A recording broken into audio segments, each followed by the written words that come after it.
what about these like moments that like, Beth is clearly dealing with of like where you realize while on paper it seems like everything is working ostensibly, Right. that you have this kind of existential crisis where it's like, oh my God, like I'm on the wrong path. And like, you don't know how you got there. Does that resonate with you on both a personal and professional level? Are there instances you can trace? Oh, yeah.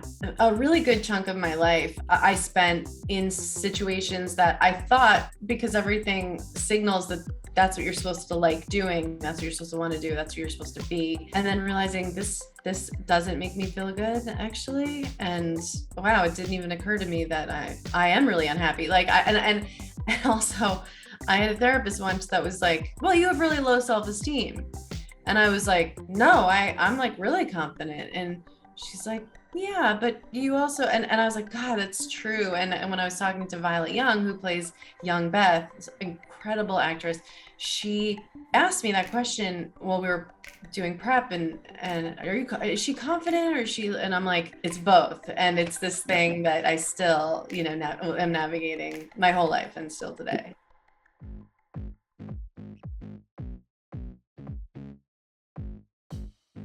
Boy, look, it's Amy Schumer. Amy, it's so good to see you in my little Zoom box. How are you? It's so nice to be in your little Zoom box. I'm good. I'm really good. Congrats on the new series. Life and Beth is fantastic. I've seen the first few episodes. It's not only great, but it's got some great punnage. So, I mean, this checks all my boxes. Right? Yeah. This show's right up your alley. Talk to me a little bit about how this one reflects where you're at in your life, because, not to psychoanalyze, but a lot of your work, get on the couch, a lot of your work has reflected your life, very authentic and true to yourself. And this is about Beth, who is having some personal and professional major issues. Does this reflect anything of what you've been dealing with the last few years, or what? Oh, gosh.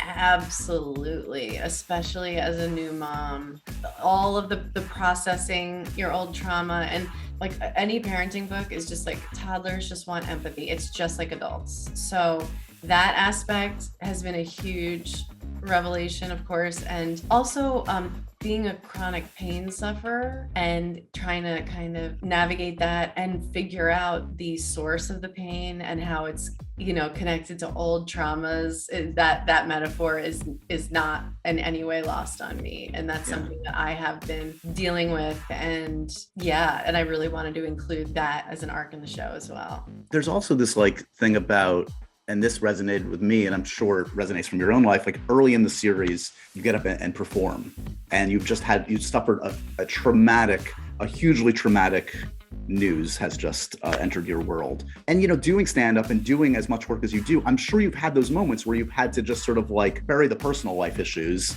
and just get on stage and do your thing. Is that inspired by any particular incident or moment, or is it just something that resonates generally? I mean, I have had extreme events in my life happen and then needed to go on stage right after. But I think it's more signaling like that this change is happening, and that her whole life has been pretty performative, and her job and who she is in her relationships. It's just this moment where she kind of can't keep going in a way that, someone who's just turned 40 this year, it's like all your defense mechanisms, all these things that have sort of gotten you through are not going to help you anymore, and you gotta evolve. And that last moment are to signal like, when it doesn't bend breaks. You better pivot. You alluded to this, so the show kind of goes back and forth a bit from your kind of Beth's present life and her teenage years, and I'm curious, like, again, being inspired from your own life in certain degrees, talk to me about teenage Amy. Where was she on the awkward scale of 1 to 10? How would you describe, generally speaking, where you were at in your comfortable in your own skin, et cetera, back then? Well, I think that like vacillating between supreme confidence and just total self-hatred and was a very present dynamic. I wouldn't say like I wasn't like a nerd, you know what I mean? Like I was, and my interests and stuff I love, but I was able to navigate high school and middle school okay. I mean, but that was part of the performative thing. I was really like dying inside, but I always had a date to the dance. I played volleyball, everything looked good on paper. Are there particular moments, I mean, all of us have this, but like moments in your teenage years that kind of continue to crop up that feel like they have had huge ripple effects about the woman that I'm talking to today? Yeah, I think so many. I think that's why I wanted to examine this time in my life, because I just think so much of our DNA is like just set up in our nervous system by those teenage traumas. My defense mechanisms with men, family, I mean, all that is like, it takes a lot of undoing.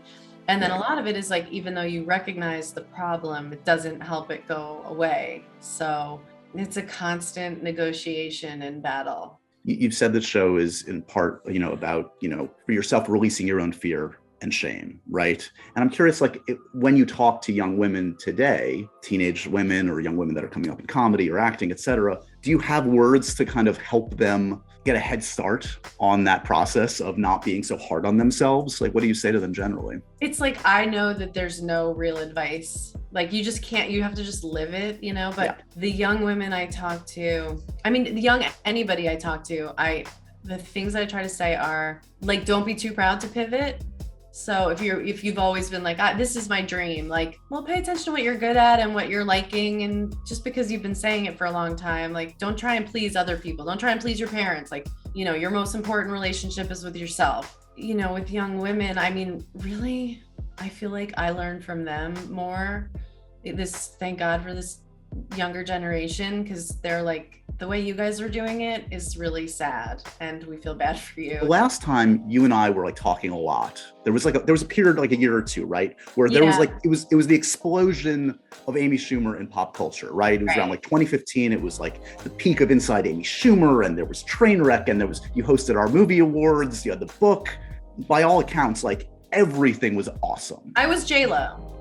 You were J-Lo before and after J-Lo was J-Lo. I was Ben Affleck and J-Lo. You were Bennifer.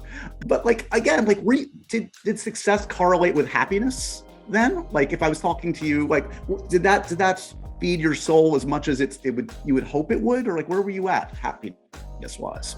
I'm like, I don't remember. I don't know if it's a good sign or a bad sign. I know. I'm like, okay, somebody was obviously having a lot of wine. I think there were moments during that time where I was really unhappy. I just didn't have any time. And, I have pretty severe endometriosis and so I was in pain and just all these things, and drinking a lot for sure. And it wasn't a really damaging or toxic time. But it was just a lot of work. And I was touring at this insane level, doing arenas, and just all that stuff catches up to you physically. Yeah, and then also that you just reach a saturation point where people are especially women, they get kind of okay, all right, bitch, we've seen you, And then I kind of just listened to that and kind of chilled for a couple of years, did comedy at a different level, did a Broadway show, wrote whatever, and just waited until I felt inspired to really write a story, and that is this show. So, but getting that successful, get that level of success and everything, the fear of it was worse than it actually was. It wasn't bad. It was good. It's just like being a mom. The fear of so many of these things is worse than. So as you were chasing all of that, and also in the pit of your stomach, you were also fearful of it. You're saying you were chasing. I was scared of what it meant to be a famous person, especially as someone who grew up watching Britney and Paris and how they were just sort of torn down. People just love them, but also love to burn them at the stake, and being really afraid of that. And then, the realization of well, you're not Britney. There's a sect of famous people that paparazzi are gonna whatever. And I'm not in danger of that. I'm not a Marvel person, and generally people see me and they go oh, good work, keep going. But I just didn't know what it would mean to be a famous person. I mean, the possible constant surveillance is weird, and it is weird to see pictures of yourself when you didn't know people were taking them. Other than that. Other than that small thing, that being surveilled 24/7. Yeah, just the constant surveillance. Yeah, no, it's a little thing. Is it fair to say you think your most satisfying, greatest successes have been the ones that you've kind of self-generated? It seems whether it's the stand-up, the book, the Trainwreck, this series, it feels sometimes just like outside looking in, that Hollywood doesn't know what to do with you as much as like you kind of know what to do with yourself. Oh, hell yeah. I mean, I'm sure you feel that too. It's like, because, it's not like Hollywood's fault. It's just like, I realized early on, like, it's got to be you directing how you market yourself, what you want to do, whatever, because, people will just have an idea and run with it. Right. So it is up to you. And the stuff that I'm the most proud of is the stuff that I have created personally. Yeah. Let's talk about the Oscars. Amy, congratulations. Talking about Hollywood. Okay, Hollywood's biggest night, I heard. I've heard that mentioned once or twice. So was this a secret dream or not so secret dream? Did you ever fathom getting the invite? Was this something like, any prominent comic knows that their day might come for something like this? Yes. I had been asked to host award shows before, and I had a really good time doing the MTV Awards. You were awesome. Thank you. Such a blast. I think it's like pretty widely known that it's like a pretty thankless job where you're putting yourself at risk. It's just a target on you, especially with other comedians, just in the way you're putting yourself in just this huge stage where, not to call myself LeBron James, but when you're at the top in some ways, people are mad at you.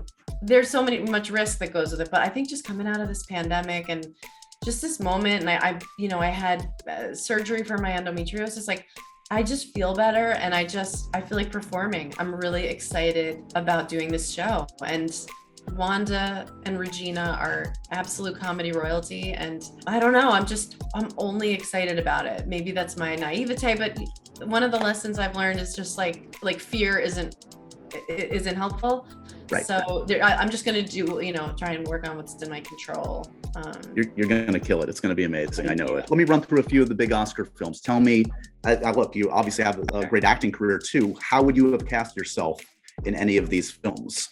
Dune. Does Amy Schumer have a spot in Dune? What would you have wanted to play? No, I don't see myself in Dune. I mean, I hope we do that thing. I think we're going to do the thing where like we put ourselves in some movies. I think some people like Wanda and Regina and hopefully myself, like you see them and you just kind of start laughing. Like to see any of us in Dune is really funny to me. I think any of the Oscar movies this year, I couldn't see myself in. I was very lucky and proud of the movie The Humans, and I'm happy that I was in that one. No West Side Story, no song and dance. Oh my God, I loved West Side Story. I good. saw it in the theater in that sweet spot before Omicron really hit. God, what a joy. I can't wait to watch that again. Wait, here's one. Don't Look Up. Your buddy, Jennifer, you fit into that world. You could have been in Don't Look Up somewhere. I don't know. Adam McKay has my number. I don't know. I guess he went with Jonah Hill again. Right. It's always down to the two of you. Could have been me.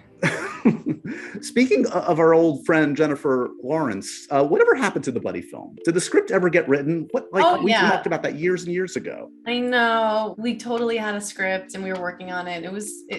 It felt like it was going to happen, and then just a couple personal things happened, not between me and Jen or anything, but in the end I'm glad we didn't make it. Like, and I don't know if Jen and I will ever work together. Just she's like actually one of my best friends, and I wonder, I mean, it could be really fun. Maybe we will work together someday. I shouldn't say that, but yeah, it just made sense personally for us to not make this movie. You've got a Housewives super fan in this TV series, rather, Michael Rappaport. I know Jen is a Housewives super fan.